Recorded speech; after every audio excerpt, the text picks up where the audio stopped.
Welcome to Wild Turkey Science, a podcast made possible by Turkeys for Tomorrow. I'm Dr. Marcus Lashley, Professor of Wildlife Ecology at the University of Florida.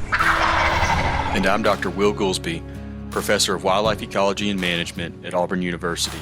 We're both lifelong hunters and devoted scientists who are passionate about hunting, managing, and researching wild turkeys. In this podcast, we'll explore turkey research, speak to the experts in the field, and address the difficult questions related to wild turkey ecology and management. Our goal is to serve as your connection to wild turkey science.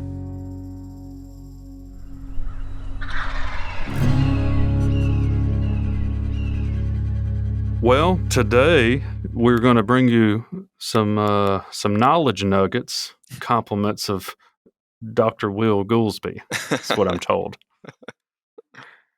All right, so let's get started. Will, we've just been getting so much feedback. I'm really getting backed up. So if somebody sent me a message out there and I haven't replied yet, I'm getting to it. I'm just I'm not able to keep up. But please keep it coming. Just like we said, we wanted that feedback, and if we get enough of it, we're going to give you bonus content, and that is why we are here today. So I wanted to start out with a few things. One, hopefully everyone out here has gotten this, but if you haven't, I'm going to tell you directly right now. We've got a problem with poult-rearing cover. I think that's evident. That fits my own experience and what I view across the landscape when I'm riding around looking for it. And, you know, after talking to Dr. Chris Moorman from the North Carolina project, he said it was basically non-existent in that state. And, you know, their project is statewide and occurring 100% on private land. So that's not just a perception of some part of the state on public land. He's talking about more broadly than that. And that was similar to what Craig Harper had to say from the Tennessee project. Dr. Chamberlain has said similar things from their work across many states. I see the same thing. I know you say the same, Will. So we got to figure out something. Yeah. How can we make a landscape impact on turkeys? I think one obvious way is to get more brood rearing cover on the ground. Yeah. And as I've been thinking through this, it seems like somewhat of a revelation for us to, realize just how absent brooding cover is from the landscape.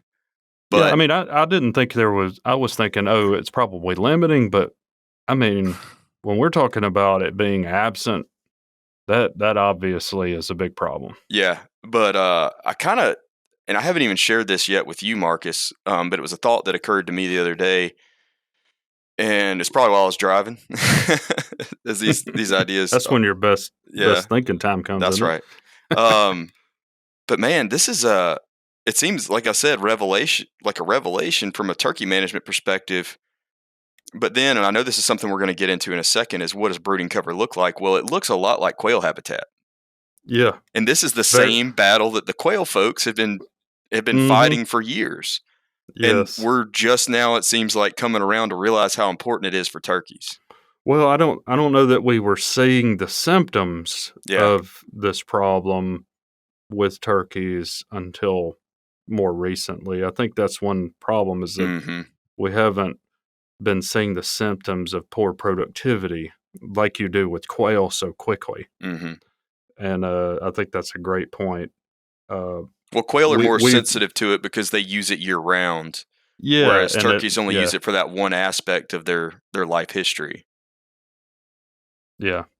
No, that's a good point. They're the canary in the coal mine. But if you're, that's another thing to glean from that, is if you have quail, you're probably doing okay on poult-rearing cover because they overlap a lot there. Yeah. And I do want to talk about what that looks like, and I was going to pitch it to you to do that, but I also wanted to tell the audience we've also invited Dr. Craig Harper, who's very well versed, and our audience wants to hear from him again.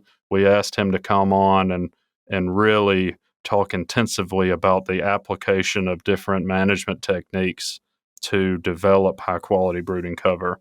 and we're going to have him on in a episode, one of these bonus episodes here soon.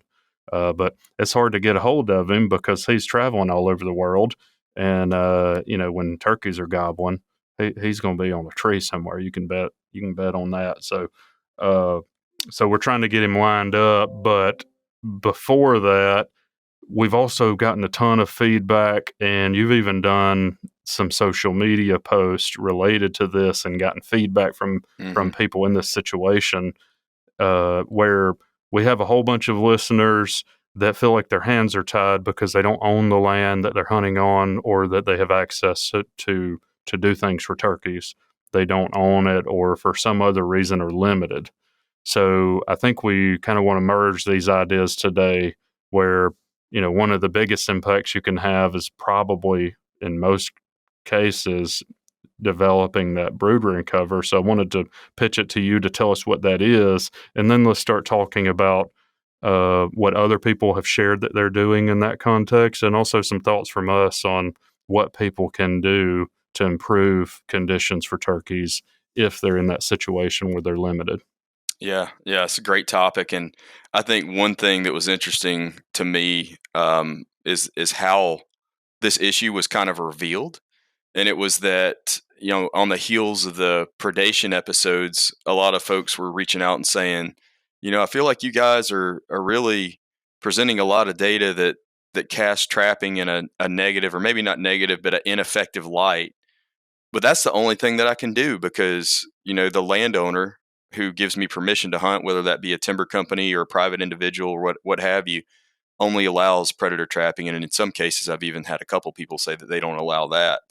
Mm-hmm. But nonetheless, it was interesting to me that it took us covering that topic in depth to bring that issue out. So I think that was another unintended but positive side effect of us covering that topic Mm-hmm. in depth in the way that we did. But as far as what I think about when I think about brooding cover, and Marcus, you've done several great posts on this on your Instagram page, and I've even gone on there and stole some of those images that you used of some of those early successional plant communities that exemplify what brooding cover looks like. Mm. It's essentially herbaceous plants, so grasses and forbs.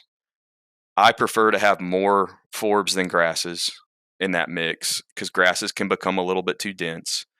But it's these herbaceous plants, and you're looking at having the majority of them within a area that you want to target for brooding cover, to be on average calf height to knee height, maybe a little bit taller than that in places, but about 3 foot high and less in most of the area that you're wanting to manage for brooding.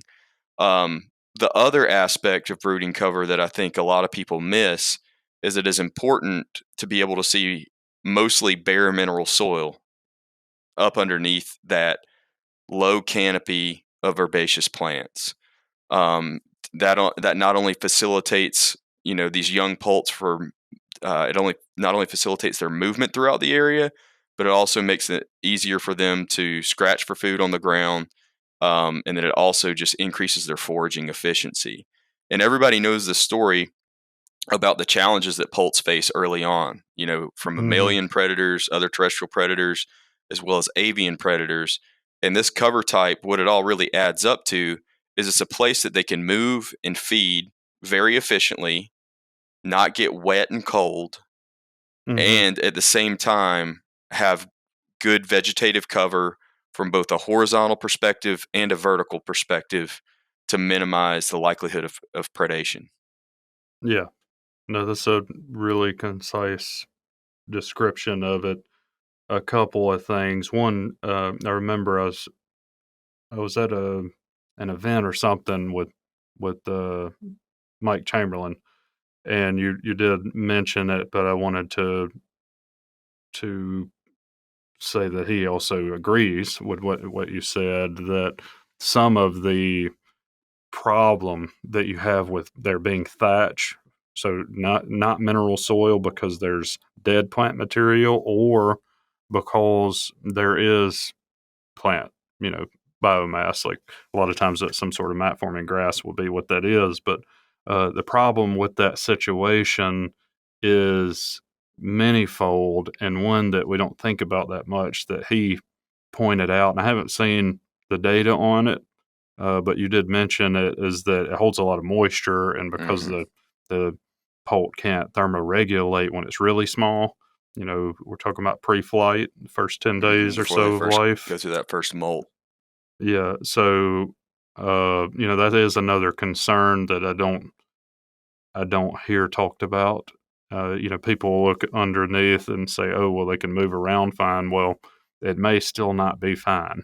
Mm-hmm. So, I wanted to ask you a question. There, a couple of folks have reached out, and I just got one recently, and I told that person that we would talk about it on the air. There's been some push to change our food plotting habits. And one of the ways that people are, one way it's getting popular is to crimp Mm-hmm. the existing vegetation and then, over direct or no till Mm-hmm. planting. And I have gotten a couple of questions about whether or not that thatch along the ground level would be a problem. It looks like it's still clean, and the chicks or poults could forage around through there. I was just curious what your thoughts are on that situation. Yeah, I'm somewhat familiar with that practice. I've seen it implemented in a couple places, but it's not something that I've looked closely at. So, I mean, I guess I would have a couple concerns with that. One that you already mentioned was the thatch layer. Hmm. The other was, if this practice is being implemented in the early growing season to plant a growing season crop or a food plot, what have you, you're also diminishing the value of that cover and making it too dense Mm. for poults to move around in. Yeah. Well, I kind of responded in a very similar way that I could see where this could be problematic and make it unusable or less usable for Hmm. poults, which is probably not what those folks want to hear. But I agree with you. I have seen several plots that are being managed in this way and looked at it, and it didn't stick out to me as desirable. Yeah. But I think that's one thing we should come back to with Craig, who's done. Hmm. I mean, he literally wrote the book on food plotting, right, in Right. early succession. So I think we should have an intense discussion about it. But I think I'm kind of with you. That thatch layer is probably undesirable. And while there may be some other desirable things that come from managing your plots in an alternative method like that, from a poult-rearing standpoint, it may be less than desirable. Yeah, that's what I was going to say as well. I mean, I think it has a lot of benefits for soil health and weed control, Hmm. water retention, all that kind of stuff, but probably not the best thing to implement in spring in an Yeah. area that you're trying to manage for brooding cover. So if you're going to do that, I would focus on another section Hmm. of the property. Yeah. Yeah. Maybe not do all of it that way, and you could set aside some. Hmm. So I think we've got pretty good idea now. Hopefully, people have a good idea of what we're talking about with brooding cover. Uh, Craig, I think, even mentioned one time on the air that we're even thinking 30% or less coverage of grass. Hmm. And when we're talking about grass, we're talking about none. None of that 30% or so is a mat forming non native grass like Bermuda or Hmm. Bahia, fescue if you're in the Mid South. Yeah. Uh, all those improved pasture grasses, a lot of them are really problematic that we're Yeah. trying to deal with as a weed problem, but Yeah. those are not part of that grass component. You're talking about a clump forming grass. That's right. That's right. And I think that even if we cover this topic in greater detail with Craig, it merits at least a brief discussion here. But most of your areas that you're going to manage for brooding cover are true early successional areas, meaning, they're going to have 30% or less canopy cover, probably much less than 30%. And many of these early successional areas have no canopy cover, right? Unless you Hmm. consider the herbaceous layer of vegetation being a lower canopy close to the ground, understory canopy, if you will. And the unfortunate reality is that I don't want to throw a number out there, so I'll just say the overwhelming majority of those places that we have throughout the Southeast, whether it be a food plot, a roadside, a power line right away, gas line right away, loading deck from a timber harvest, pasture, go on down the list, they have an exotic grass dominating that plant community. Like the species that you just mentioned, Marcus, you Mm-hmm. tend to see fescue more from the Piedmont and further points north, Mm-hmm. maybe brome grass or orchard grass or some of those others. Mm-hmm. Fescue tends to be the primary one though. And then from those points south, it's going to be Bahia. It's going to be Bermuda. The other one that I see a lot, there's actually not a grass, but a forb, is Sericea lespedeza that's been Mm-hmm. seeded along roadsides for erosion control. And in fact, I gave a talk on habitat management for turkeys to a group of foresters last week. And one of them, after the talk, raised his hand and mentioned to me, he was like, a lot of these species that you mention as being problematic for turkeys, especially when it comes to brooding cover, they're on my approved list of erosion control species, following logging operations or following road work. And I said, I Yes. know, and that's a problem. Well, think about. I think about this, and if you're riding in your truck right now, wherever you're going, if you're on a highway, look on the roadside. I think about this, and I burn up the roads at some times of the year, especially this time of the year, and I'm thinking about this constantly. How much roadway could we be utilizing for high quality brooding cover that we're mowing with some sort of non-native grass? And it's like, man, yeah, think about the impact we could have by just having some patches. Yeah. And So, in Florida, we have some of those along 10 and 75. We have some of those pollinator patches. Have you ever seen those? yeah, I've seen them in Where it's like a Alabama and wildflower Georgia bed. too. Yeah. Yeah. And they're beautiful. Mm-hmm. But I see those patches like, there's a brood patch right Yeah. there. And you see those signs that say "Do not mow." Yeah, do not mow. There, see, maybe we need to have we should make a T-shirt. Maybe there's somebody out there that owns a company and want to make a T-shirt to help support our mission here. Yeah. We'll take the proceeds and put it towards turkey research or something else. Oh man, put up a sign that says "Do not" mow, and have a little brood running around behind it in a bunch of wildflowers. Yeah, wouldn't that be an awesome shirt? That would. Do not mow. We need to make that happen. That's a good shirt.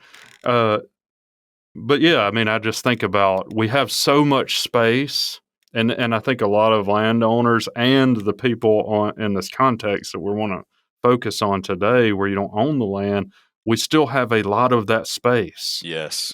That's not being utilized for poult production. It's being managed in such a way, or there's a custodial management of it in some cases, where we aren't doing anything with it, and it's not producing turkeys, and it may in fact be killing them. Yeah. If you're a really little turkey. So I think that's one way I wanted to launch into this. The other thing, I had a thought. I don't have many of those, so when we get one, I gotta pull it out. These thoughts. If you're still struggling with what brooding cover looks like, there are a bunch of really good videos online of managing plant communities for quail. And they often will be showing you something very similar to what we're talking about. So you were talking about quail earlier and them facing the same problem. Because of that, there's a lot of good resources out there, and you could probably look at, a lot of people, if they're really into turkeys and don't care much about quail, they may be ignoring those videos, but they may be a really good resource for you because, that's what a lot of times they're showing you what brood rearing cover looks like. I've even got a couple of those. I did some with Bronson Strickland where we were laying around. Well, I say I was laying around. I didn't know where that story was going. I was laying around in the plant community up underneath the thing, and we were filming me kind of underneath the plants. It was kind of ridiculous. I got red bugs and everything else from it. But Yeah, I don't do this anymore. Maybe I'm soft, but I remember back when I took my habitat management course at Georgia with Carl Miller. We would have at least one lab where he would make all his students lay down in an early successional plant community, and Mhm. stick out their thumb, and he would say, now stick out your thumb and put it down on the ground, and that is like a quail chick or a turkey poult's viewpoint. And Mhm. if you do that, I mean, maybe the red bugs are worth it. Because Yeah. if you do that, and you need to do it at least once, it gives you a much deeper, fuller appreciation of their viewpoint, and Mhm. you'll find that most of those areas are just, if you're that small, they're simply too dense to move through Yeah. efficiently. No, that's a good point. Maybe if you pair it with the red bugs, it will burn it into your mind, so Yeah, you'll never forget seared, it. branded. Um, but That's yeah, hilarious. absolutely. And one other thing I'll say before we jump into ideas for these areas, and I'd like to begin with a list of potential areas to manage for brooding cover on non-owned land. Um, but like you were talking about, Marcus, driving, burning up the roads, and thinking about all that area that could be brooding cover. Um, we drove back. Both of us drove back from Baton Rouge at the Deer Study Group conference last week, to our homes. I'm going back to East Alabama. You're going back down to Florida. And I was thinking about that as I was driving back. I did not see a single, and I mean, I don't know how many miles is that drive for me, like maybe close to 500 or something like that. I Mhm. did not see a single example of brooding cover Yeah. throughout that whole drive. And I wasn't just looking at the Well roadsides, I was looking back into the woods and stuff too. well, I'm with you on that. I'm looking for it now. Like, it's now it is on the top of my mind whenever I'm on the road, I'm looking for it, and Hmm. I'm like, "Man, I literally can't find it." Yeah. I did see 2 places on the way home that I pointed out. I had a couple of graduate students riding with me, and I pointed it out to them. Hmm. It's like, "There's some brooding cover right there." Hmm. It was in 2 small spots, and it happened where we were at. It was about where that last hurricane came across the Panhandle, Mm.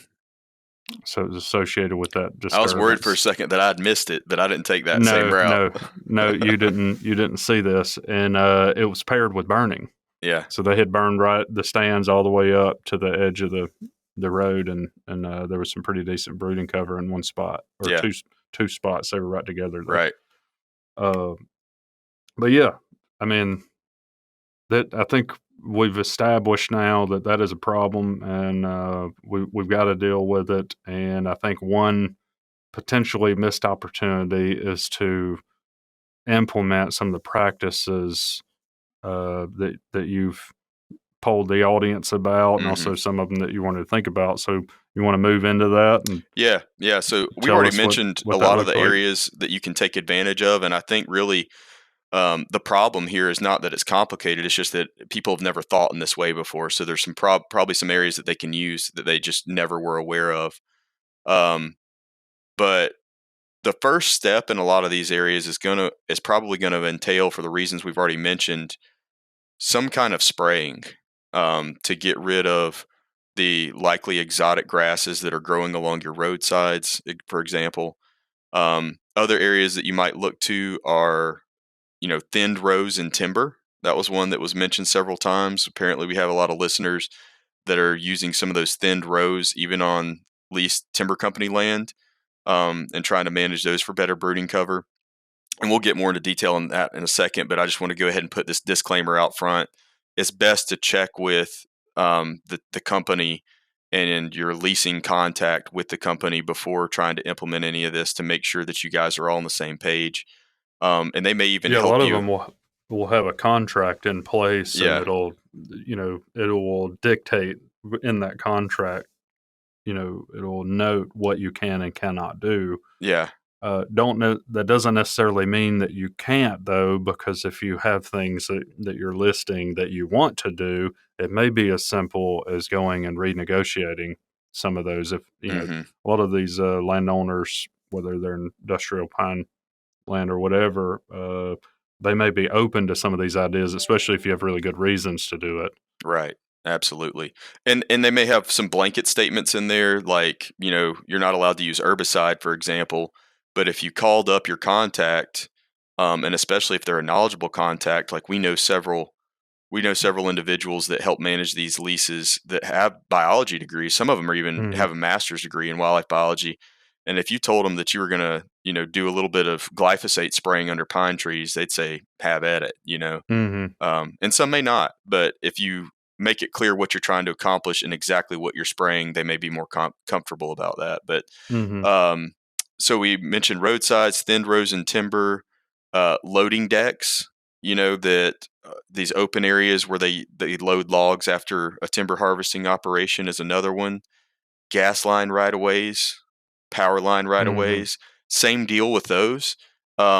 Check with, use the contact information. A lot of those places will have signs with a phone number that you can call to get in touch with somebody from the company, whether it be like Alabama Power, for example, is a Mm-hmm. big one around here, and ask them, what you can do in those areas. And I've even found and heard some biologists that work for those companies in the past say, if we know that you're managing those areas for a specific wildlife habitat related purpose, we will not come in and do our spraying or our Mm-hmm. mowing operations that we use to just prevent vegetation from, growing up and interfering with their utilities.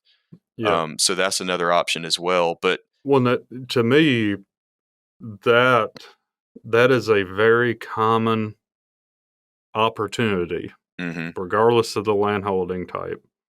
It's very common to have power lines or pipelines, coming through a property, and I very rarely see people taking advantage of that. But when I'm working with landowners, that's one thing that we always talk about. yeah, And usually, a lot of landowners have already, or lease owners or whatever, have already talked to the folks for the right of way and have gotten permission to plant food plots in it.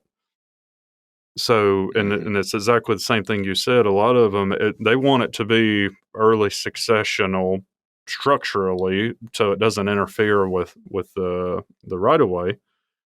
So, if you're maintaining it in something more desirable, i.e., poult-rearing cover, a lot of times they're going to be okay with that. hmm And I see that as one of the biggest opportunities, because a lot of those are either in food plot that is not managed in a way that's most desirable for poultry and cover, or it's in some sort of non-native sod grass yeah, and they're just mowing it. yeah, And often these uh, leases or whatever will plant some food plots within that, but then the matrix within that right of way is still non-native grass. And I hmm think that's a huge opportunity. And if you're in that situation where you're planting food plots, well, extend that and make some of it dedicated to brood rearing cover. yeah, yeah. That's You don't perfect. have to give up the food plot necessarily, or maybe just parts of it. Uh, Yeah, I think that's a good one to take down first. And I even had a listener reach out a couple weeks ago that said, he's in a big timber company lease with a bunch of other guys. I think he said it was like 2,000 acres total, but they had like 80 acres in food mm, plots across that 2,000 acres. And because he was asking, where to start, and I'm like, man, start right there. yeah. But I think one of the biggest challenges in that particular scenario is probably a lot of the other guys in the lease are primarily interested in deer, Hmm. and many of them probably only hunt deer, so they're not as concerned about poult rearing cover. I think ideally, if you're managing a food plot for poult rearing cover, you're doing some of what we've already alluded to by eradicating the exotic grasses. So generally speaking, and I don't want to go too far down this road because I know we're going to talk about it with Craig, but a lot of your cool season exotic grasses like fescue, you're going to want to spray in the fall, and then your warm Hmm. season exotic grasses like Bermuda and Bahia, you're going to want to spray during their early flush of growth in spring. Hmm. Um, That's when they're most vulnerable. that's when they're most vulnerable to the herbicide, and you get the best control rates. Yes, you can do it during other times of the year, but if you're going to do it, take the ideal approach. That's the timing that you want. Hmm. So that would be the first step in the process. Um, And then you're probably going to pair that with some kind of soil disturbance down the road. Generally, disking is a great place to start. It's particularly disking during the dormant season between, during the frost or after the first heavy frost and before things start to green up. That's when you get your most Mm-hmm. favorable forb response for a lot of these wildlife friendly forb species. Ragweed and partridge Mm-hmm. pea are the poster children for responding to that winter disking activity. And then going forward from there, managing the area to continue to spot spray any undesirable plants that grow up, whether it be resprouting of exotic grasses or maybe intrusion of some woody plants that are less desirable, like sweet gums or maples or some of those other pioneer species, even pines that start to pop up. And then as far as, generally my baseline disturbance for those areas is going to be periodic fire, usually on a Mm-hmm. 2-year rotation, maybe a 1-year rotation if I'm managing for brooding cover, depending on how quickly the vegetation responds in that area. But if you're on a leased property, you may not have that option of fire. And so then you can use rotational disking. Mm-hmm. And so if it's a relatively small plot, maybe you disc the whole thing every other year. If it's a relatively large plot, maybe you start to break it up into this patchwork and you're disking, Mm-hmm. some percentage of it every year, but not all of it in a given year so that you're not Right. removing all that cover. Yeah. I think that's great. And even on industrial pine leases, if you have a power line or pipeline like that, that's your money spot. Mm-hmm. They can't grow trees there. Yeah. You know that it's going to be maintained in something that you can manage in that cover. And I know that some people are in the position, like you said, where they have multiple competing interests among the people leasing. Yeah. I would suggest we kick out the people that only like deer. I'm kidding. I'm kidding. I'm not. uh,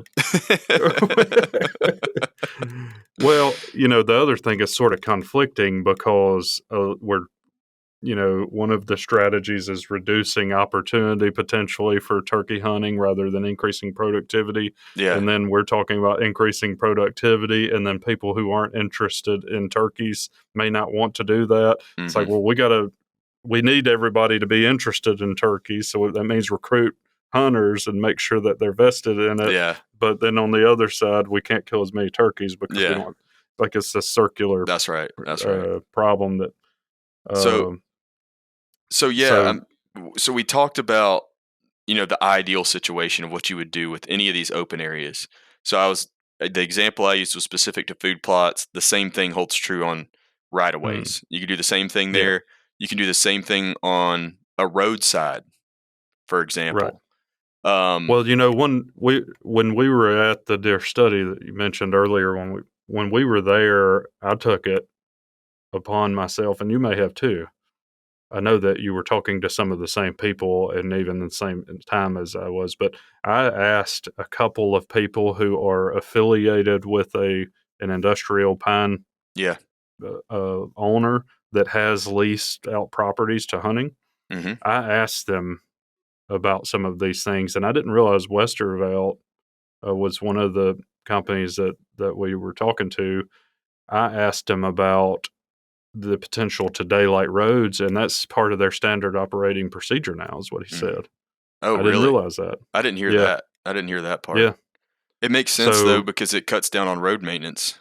yeah, that's exactly what, and they also have a mindset to try to make it more wildlife friendly, and Mm-hmm. that's one of the things that when we were talking about it, that's an opportunity. So if you're in a situation where daylighting is a possibility, or maybe that's something you could encourage, the Define landowner. define daylighting for us real quick. So we're essentially talking about widening the road such that you're getting a high degree of sunlight on the roadside. Yeah, the So you're shoulders, getting, right? yeah, on the shoulders where you're not driving on it, and you're getting it wide enough that you can get that high sunlight penetration and the same kinds of responses that you would get in the early succession or a really low basal area Mm-hmm. forest stand. Yeah. Uh, you're getting that high sunlight. The problem that I see with that commonly is that it is not usually, or not always, managed in something that's conducive for brooding cover. Mm-hmm. But if you're in a situation where, just think about, if it's wide enough that you would consider planting it for a food plot, it's probably wide enough to use for managing brooding cover. Mm-hmm. And the thing that I really love about daylighting is that it's associated with your roads, which are designed to enhance connectivity in the property. You have designed the road system to do that.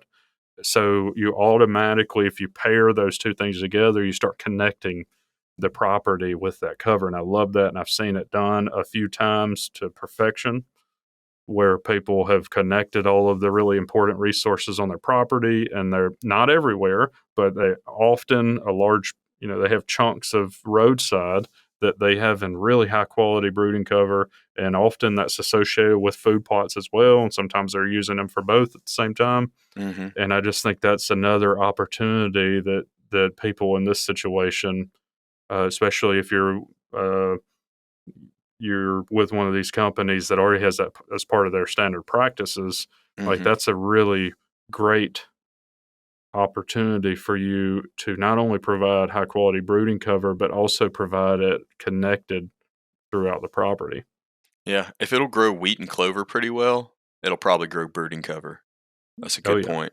So speaking of wheat and clover, that's one other thing that I wanted to get back to is, so let's imagine we're in that scenario where we're on a lease and we've got a certain acreage of food plots that we could potentially manage. But because there's a lot of interest in this competing objective of deer hunting, we don't want to just manage these all as these old fields, these native plant communities. We still want to have some attraction for deer during the Hmm. hunting season. What might we do from a food plotting perspective to make those areas more friendly to broods? Like what do you think as far as species selection and management of that plot? Yeah. Yeah. I think this is something that we need to go into detail with Craig about, because he does this so much. Yeah. And a lot of what I have gleaned over the years has come from working with him on it. Uh, I think there are a couple of obvious things that you can do really quickly. One, species selection, as you talked about. So I really like a brooding plot. If you're trying to maximize attractiveness for deer season and then maximize usability during the brooding time frame, I really love like crimson clover and wheat Mhm. or oats, Mhm. and I would back off of the wheat and oats a little bit Mhm. so that it's not as thick. But also, this is, it's pretty rare that I go in a plot that doesn't have a problem with ryegrass. Mhm. I mean, that's just, it's like par for the course. Like Bermuda is going to be in, Mhm. if you're trying to manage a field, you're going to be dealing with Bermuda or Bahia or something, or crabgrass if you're disking. So a lot of people have problems with that. We'll talk about some herbicide options with Greg about that too. Um, but just that species choice really quickly, and the crimson clover, it has the advantage that it's senescing fairly early, so it also happens to be a really awesome place to strut during turkey season. So I've and it's I've also really I've pretty. borne I've borne witness to that. Yeah, I have too.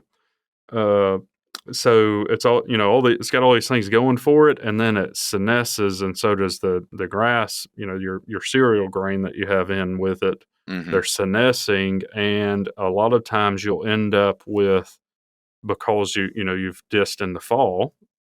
You'll end up with a bunch of things from the native seed bank, like that ragweed that you were talking about earlier. Those native forbs will kind of colonize in there, Mhm. and that enhances that structure and insect production and everything when you do that. And another thing that you can immediately do in that situation, or not do, is not mow all of that good cover down. Yeah. So, if you pair those two things, we're automatically getting into a more usable state just through changing the species. I mean, crimson clover and wheat is a solid planting for the fall, Mm-hmm. to hunt over, and it often will be more conducive when you get around to that brooding time Yeah, for that purpose. and just allow those to go fallow throughout the summer, Yeah. like you said, like all the way up until at least June. Hmm. Maybe even into July. Yeah. So that Well, I and the think, other thing is if you have problematic weeds that are coming in, like maybe you've got some sickle pod or something that you don't want in there, yeah, you can spot spray that. Once yeah, once you've done a little bit of work to clean up the seed bank so that you're not dealing with some of those problems, you can use spot spraying, and hmm, you're not broadcasting across the whole thing, but just killing the bad stuff when it comes in. yeah. I've done that a lot. Just mix up a 3 to 5% solution of glyphosate and just go around and spray those spots. And it has the added benefit. That's one of the things that Dr. Harper recommends frequently for managing old fields over the long term is just using a broad spectrum herbicide like glyphosate or Roundup, as Hmm. most people refer to it, because not only do you get rid of that undesirable plant, but you've also set back succession in that little spot, and so that leads to you having a diversity of plant communities within the same area, Hmm. where the areas that you haven't had to spray for quite as long are going to be dominated by more perennials and legumes, Hmm. and the areas that you've just recently sprayed will be dominated by annual grasses and forbs. So it'll Hmm. diversify that plant community a little bit more as well. Yeah. Yeah, that's a good point. So that Marcus, you brought up something that was also a major theme within our listener feedback, which is the mowing. Hmm. And I think that we got through to a lot of people, especially in that episode that we did with Dr. Harper. I mean, golly, we should have had him here today because his ears must be burning up right now. I think we've said his name Well, we're probably going to about have a him dozen soon. times. Yeah, but anyway, yeah, I lost my train of thought now. Just avoiding mowing. We talked about with him. That's where I was going. How these hens were selecting to nest in these early successional areas disproportionately to their availability across the landscape. Their nest success was higher there. However, we were losing about 12% of nest within those areas simply due to mowing. Hmm. And so that's just something that you can stop doing. Let's say Yeah. that you don't even have the ability to control non-native grasses and forbs or to disturb the soil. Maybe you don't even have a tractor. Um, but if you are mowing or the landowner is mowing throughout the nesting season, whenever that is, wherever you are, that's something that you can just stop doing to help turkeys out and Hmm. allow those areas to go a little bit more fallow, at least through the end of that brooding period. And potentially, what did I say? You didn't say anything. I was just thinking back to Craig goes, "Stop mowing." Hello. Oh yeah, You remember on that episode? yeah. I'm trying to handle this topic with specificity and nuance, and he just says, Yeah. "Hello, stop mowing." Yeah. Yeah, Well, and everybody's like, "Okay, we're going to stop mowing." He's just yeah. a more effective communicator than you are, Will. Clearly, Well, clearly. that's certainly true with me. Well, he Um, just doesn't. He's burned through a lot of the. What's a PC way to put this? we're He's used up a lot of his concerns over the years, and he doesn't have many more of those left. So yeah, he tends to be more direct. yes, I agree. Well, I think that's one. I mean, it seems so obvious, but people still are doing it. So Yeah. maybe it's less obvious than we think. But But one thing, just stopping mowing or strategically doing it yeah. such that it's not destroying nests or the brooding cover. The places that you're mowing are probably some of the best places to do those things. Hmm. So, that's a good thing to stop doing for Yeah. sure. Yeah. And one interesting note to add to that is I did have a listener reach out that mentioned that they offered to take over the mowing and the road Hmm. maintenance on the property. It's a permission piece that they have, and the Yeah. landowner typically did all the roadside maintenance and mowing and all that kind of stuff. And this Hmm. individual offered to take that off the landowner's hands so that they could target it at a time of year that was more turkey friendly. So Yeah. you know they Yeah. I they saw that. That's good. they really It's a really good idea. show that they're willing to put forth that effort to implement that practice and take something off Right. of the landowner's plate. Yeah. Well, so you brought up the thinned rows as well.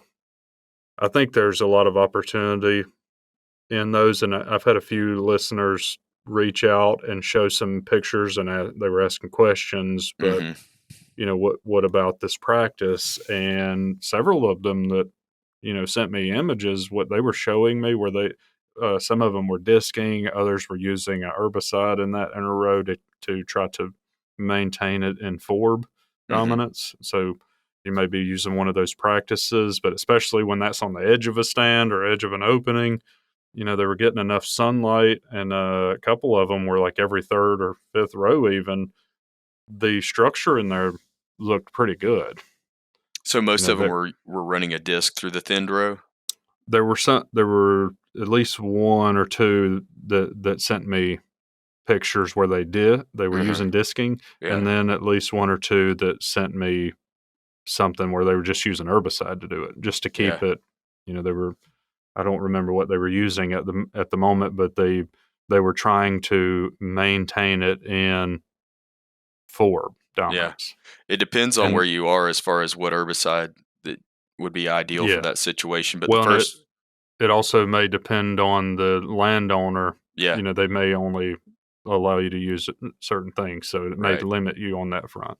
sure. But I mean, if you're talking about a mid rotation pine stand, which has got to be mid rotation if it's been thinned and it has These take were, rows, yep. then doing a understory application in those take rows of a broad acting herbicide like again hmm glyphosate um, every 2 years or so, and you would rotate that, right? So where hmm every other every other take row gets the application during 1 year, and the remaining ones get the application the following year. I mean, I think Well, that could be a pretty and effective strategy. yeah, and in this case, they were concerned. It was based over some things that we talked about in another episode, where we were talking about the arrangement of cover, and they Hmm. were concerned about it being that not the small linear strip. And what they were doing is pairing. I think this is the one that had the third row thinning. They had the two rows together done the same way, and they were getting Hmm. enough filtration of light in between that the structure was kind of variable between where the row was taken out and where it wasn't, but they still had quite a bit of structure through that whole I like that. gap. I like Yeah, that. and to me, when I saw it, I was like, yeah, I don't have any problem with the way that looks. Yeah, so you With would what they were doing. spray a pair of take rows during 1 year with the hmm adjacent pair unsprayed that year, and so on and so Yep. forth. Okay, that makes sense to Yeah, me. and that widened it up a little bit, Yeah. and actually increased the variability Hmm. in their structure as well. So it was really good. But another thing that I wanted to get to uh, before we go, I just recently shared. Once this airs, it should be live. A paper on quail, and it was one that we've talked about in multiple episodes now. And Chris Mormon brought it up on his episode, where they did a really cool experiment with quail, and they had uh, 12 properties, I think. And in those properties, it was about half agriculture and half forested, from what I can remember. And they noted in the discussion of the paper that the forest conditions were not very good for quail. So poult-rearing, you can just when you hear me say quail, hear poult at the same time. So they're kind of in a similar situation, although it was more agriculture, but the agriculture wasn't conducive either, because Hmm. it was row crop agriculture. But what they were testing in that study was adding field borders, which would be very similar to what we're talking about, associating it with your food plots or these right of ways or the roadsides if they're daylighted. All of those could be kind of that similar type of practice. The majority of the property was not very good for poult rearing, but they added those field borders, which were higher quality, and they did see a response from the quail population. Hmm. I would expect to see the same thing, but we do not have that data as far as I know for Yeah. turkeys. But I would make that assumption based on the fact that quail responded to it. And they also did trapping as a treatment without doing all that stuff. So they're in a landscape that's relatively poor. Yep. And then they intensively trapped nest predators. And they did not see a response out of that when there was no habitat work paired with it. But they did see it when they just did the habitat. They saw a response. And then when they trapped the nest predators and added the field borders, they got a much bigger response than either of the two independently. And another thing to note, they actually had lower, when they only did trapping, they actually had fewer quail. Okay. So, yeah. So that's not a good sign. But, Yeah. Pairing those things together they can augment one another. But the habitat is necessary. And even if you're limited to where you can only do essentially field borders or roadsides or all these different practices that we were just talking about, even if you're limited to only that and the rest of the property is relatively poor, at least with that quail study, you can still move the needle on the population. Mm-hmm. Yeah. And I think, one thing that I'd like to share related to that is that a lot of producers, so if you've got a permission tract that is agricultural land, you start talking about putting in field borders, the farmer may be concerned that he's losing yield, right? Mm-hmm. But there are programs out there like CP33 that the NRCS administers that actually pays a rental fee to that farmer to take that land out of production, and also kicks in some additional funding for you to implement those practices. Yeah, one thing that you brought up, and this will be my closing thought, I guess. Wes Berger, world-renowned quail researcher, told me this one time, and it has stuck with me.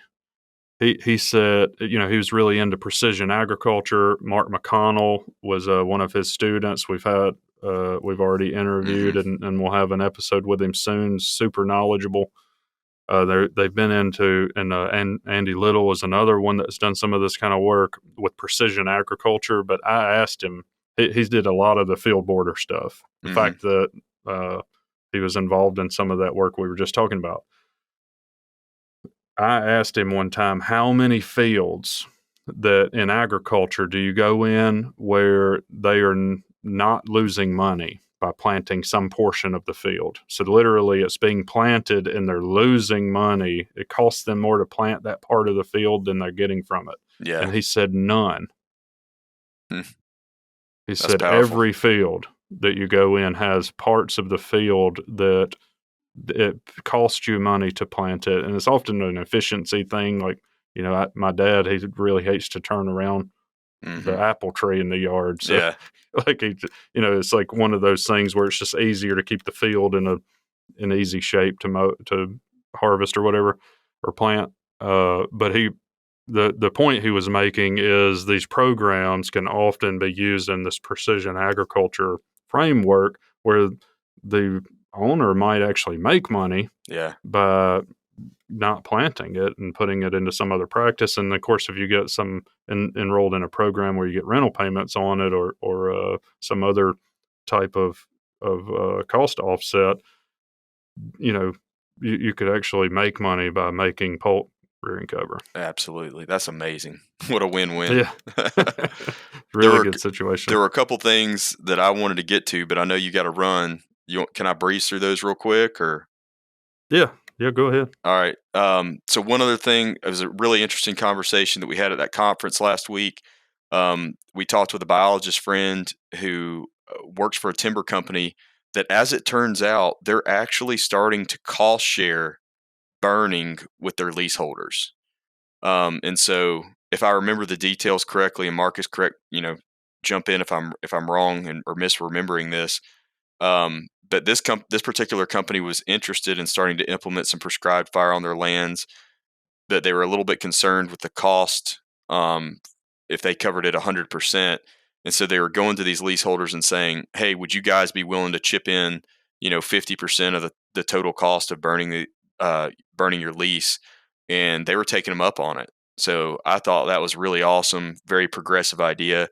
Maybe that's a conversation that you can start with any timber company that you may be potentially leasing from, um, as well. Yeah. That's really, really good idea. And Yeah, then, it seems like there are a lot of opportunities for people, and maybe, it just takes thinking through some of these and you can apply it to your situation. mhm. The last thing that was mentioned to me, it came up several times, and I thought it was worth mentioning here as well, is well, there were two more. One was if you've got stands that are heavily invaded with the understory or midstory of privet, Chinese privet, that can be a big one. Spraying that, of course, notifying the Mhm. landowner ahead of time, making sure you're good with them to do that. Because especially a lot of these hardwood stands, once you get up into like, the mid South and places like that, are heavily invaded with privet, and it'll totally Mhm. exclude turkeys from that area. Another one that came up was educating and helping adjacent landowners on these practices. So maybe you can't do it on your permission piece or your lease, but they can do it adjacent to you, and you're going to get Mhm. spillover from those populations. So educate them on burning, offer to help them burn or help them touch up fire breaks and things of that nature. Educate them on, if you're aware of these NRCS contracts. We just talked about one of those with CP33. Help them find those programs and get enrolled in those practices. Um, the other one that I thought was really interesting as well is take the landowner hunting or fishing, Oh, and yeah, just use that's a good that one. as an opportunity to connect with them and educate them. And you can maybe even exercise a little subversion, throughout these activities to try to start to slowly win them over and help them understand the utility of a practice like prescribed fire or spraying exotic invasives and so on and so forth down the Yeah, line. maybe So sometimes it's just that easy, just yeah, building some rapport. absolutely. Well, Yeah. I hope that helped a lot of people, and I hope it was everything that they had hoped it would be. That's a lot of hope right there. Yeah, yeah. Um, Well, I was gonna say, if you still have questions or whatever, keep sending them to us, and we'll keep coming back to this if we need to talk about it more. I'm sure we've missed things, and we didn't answer everybody's questions perfectly. So, yep. keep coming back to us with it. And like with those herbicide recipes and stuff, like if you want to send me a direct message, I'd be happy to put you in touch with or send you that information on how to implement that and the rates and the specific Hmm. chemicals and all that kind of stuff too. Glad to help. Yeah, But yeah, we appreciate everybody absolutely. listening. We really appreciate your interaction and giving us this feedback that prompted this bonus episode. Keep doing it, and we'll keep producing these. And keep doing what you guys have been doing, spreading the word. Leaving comments, leaving reviews. We appreciate all that, and it Yeah. helps us get it out to more people. Yeah, absolutely. And if you haven't done so already, please go and take a few seconds after you listen to this and rate the podcast. It really helps us. And we really appreciate everybody doing that kind of stuff because it's really making this thing successful. And I think we're onto something special here. And if you want to keep hearing this content, help us through all these different avenues, and hopefully we'll keep bringing it to you and well into the future. Awesome. Thank you, guys. Thanks, everybody. Wild Turkey Science is part of the Natural Resources University podcast network and is made possible by Turkeys for Tomorrow, a grassroots organization dedicated to the wild turkey. To learn more about TFT, check out turkeysfortomorrow.org.